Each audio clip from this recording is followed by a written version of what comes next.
নির্বাচন ঘিরে শিগগিরই প্রধান উপদেষ্টার কাছ থেকে আনুষ্ঠানিক চিঠি পাবেন বলে আশা করছেন প্রধান নির্বাচন কমিশনার এএমএম নাসিরউদ্দিন। সেপ্টেম্বরের মধ্যে কমিশনের কাজ অনেকটা শেষ হবে বলেও আশা তার। ব্রিফিংয়ে সিইসি আরও জানিয়েছেন, কাজ করা হবে নির্বাচন নিয়ে জনসচেতনতা বাড়াতেও। মিথিলা নাজদিনের রিপোর্ট। নির্বাচন ঘিরে সব প্রস্তুতি চলমান থাকলেও সবচেয়ে বড় চ্যালেঞ্জ ভোটারদের মাঝে আস্থা ফেরানো, বললেন প্রধান নির্বাচন কমিশনার। সংবাদ সম্মেলনে সিইসি জানান, তরুণ ভোটারদের সম্পৃক্ত করতে কাজ করছে ইসি। ফেব্রুয়ারিতে নির্বাচন করার জন্য বিভিন্ন চ্যালেঞ্জ থাকা সত্ত্বেও আমরা কিন্তু আমাদের প্রস্তুতি এগিয়ে নিচ্ছি। ইনশাল্লাহ আমাদের কোনো প্রস্তুতিতে ঘাটতি হবে না।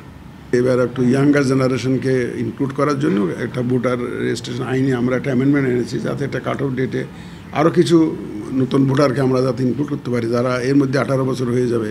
আওয়ামী লীগের কেউ স্বতন্ত্র প্রার্থী হতে পারবে কিনা সাংবাদিকদের এমন প্রশ্নে তিনি বলেন, আওয়ামী লীগ সংশ্লিষ্ট সব বিষয় বিচারাধীন। নির্বাচনে এআই এর ব্যবহার নিয়ন্ত্রণে ইসি সজাগ থাকবে বলেও জানান প্রধান নির্বাচন কমিশনার। আমার বিশ্বাস আইন শৃঙ্খলা পরিস্থিতিটা কোনো সমস্যা সৃষ্টি করবে না।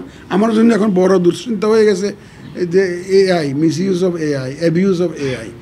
আমাদের মূল মেসেজটা হচ্ছে, আমরা এবার এই ইলেকশনটাকে পার্টিসিপেটরি করতে চাই, ভোটারদের ব্যাপক অংশগ্রহণ আমরা চাই।